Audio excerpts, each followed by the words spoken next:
The Pendle Witches. On August 20, 1612, 10 people convicted of witchcraft at the Summer Assize held in Lancaster Castle went to the gallows on the moors above the town. Among their number were 2 men and a woman in her 80s. Their crimes included laming, causing madness, and what was termed simple witchcraft. In addition to this, some 16 unexplained deaths, many stretching back decades, were laid at their door. Lancashire, in the early years of the 17th century, was remote, its roads poor, its people ill-educated. Throughout the county there were places where the outside world hardly intruded, and one such area was Pendle Forest. It was here, among stark hillsides, infertile valleys and scattered hamlets, that the story of the Pendle Witches had its beginnings.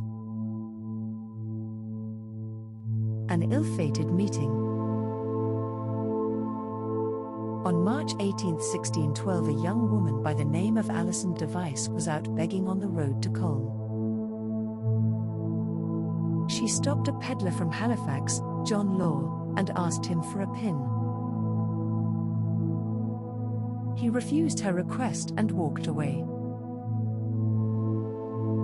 According to Alison's own testimony, her familiar spirit in the shape of a dog appeared to her and asked if she would like him to harm Law. Alison was new to the art of witchcraft. Indeed, she seems to have resisted being indoctrinated into what was in effect the family business.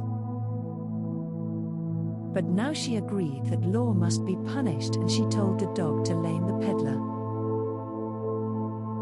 No doubt to her great surprise, the curse took immediate effect and Law fell to the ground, paralyzed down one side, presumably by a stroke, and unable to speak. He was taken to a local inn, and later Alison was brought to his bedside. She admitted her part in his illness and begged his forgiveness, which he gave. However, Law's son Abraham had become involved, and he was far from satisfied. He took the matter to Roger Nowell, the local magistrate, and from there things snowballed at an alarming rate. After hearing the most awful admissions from those he interviewed, Nowell made many arrests. By the end of April, 19 people, including a group from Samlesbury and Isobel Roby from Windle, were incarcerated in Lancaster Castle, awaiting trial at the August Assize. The Pendle accused and their crimes. The most famous of the Pendle Witches actually died before coming to trial. Elizabeth Southerns, Old Demdike, had admitted to Nowell that she was a witch.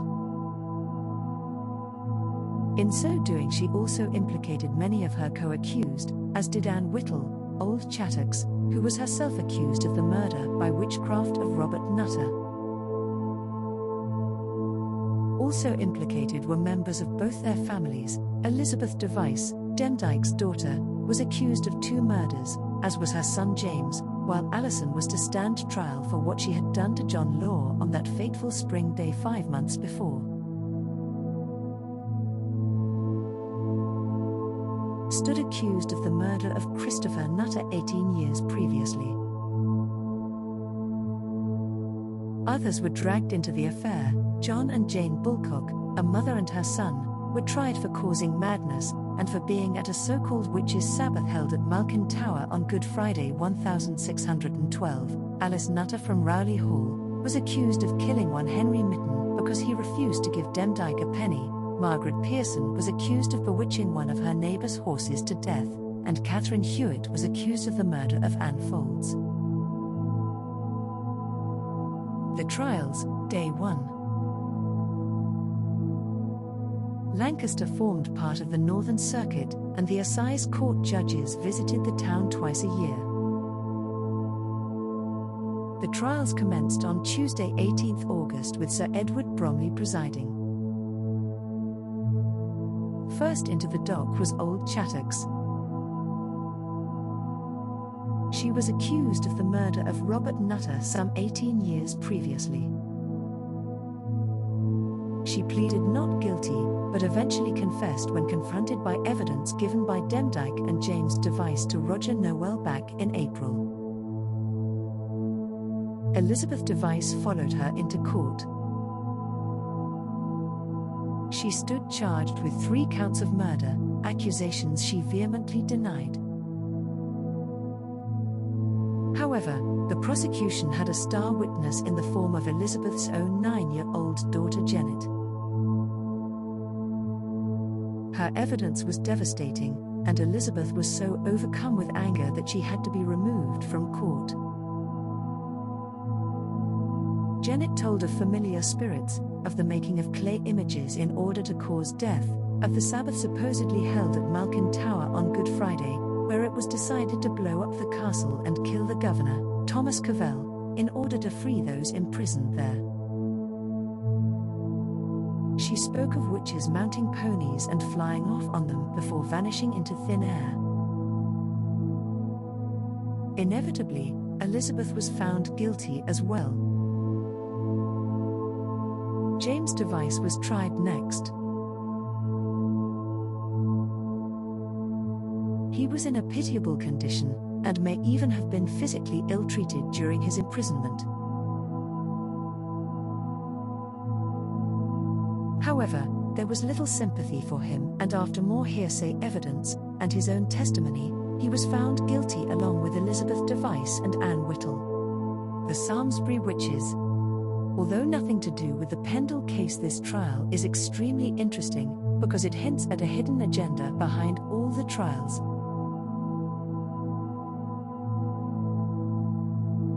Three women were accused of practicing witchcraft on the person of Grace Sourpuds, a teenage girl who was related to the defendants. However, the accused were able to convince the judge that they were victims of a Catholic plot, and were all acquitted. The trials, Day 2. Anne Redfern had already been acquitted of one murder. Now she was tried for killing Christopher Nutter 18 years previously. The evidence hinged on Nutter's daughter remembering that her father believed he was the victim of a curse. She had also been seen making clay images by James Device. To the dock was Alice Nutter. She was a gentlewoman, and the evidence against her was flimsy. However, her fate was sealed by Janet Device, who identified her as being present at the infamous Sabbath. Alice, too, was convicted. The trial of Catherine Hewitt Maltheels went much the same way, with little Janet again the star witness. Catherine was convicted as well. Janet's evidence against John and Jane Bulcock was even more slight. She remembered John turning a spit on which they had roasted a lamb that Good Friday. It was illegal to aid or assist a witch, and this was enough in 1612, along with other hearsay evidence, to seal the fate of both defendants. Margaret Pearson was tried for killing a horse by riding it to death, hag-ridden, from which we get the modern word haggard. She was convicted, although ultimately not condemned. Alison Device was the last of the Pendle Witches to be tried. Unusually, the key witness against her was also the victim, John Law. He was the object of much pity, as his brush with Alison had left him crippled. When he was assisted into court, Alison rushed to him and begged his forgiveness once more, which he again gave. The court was moved to ask her if she could help restore him to health. She told them she was not powerful enough, but that old Demdike, had she lived, could have done so. Alison was found guilty.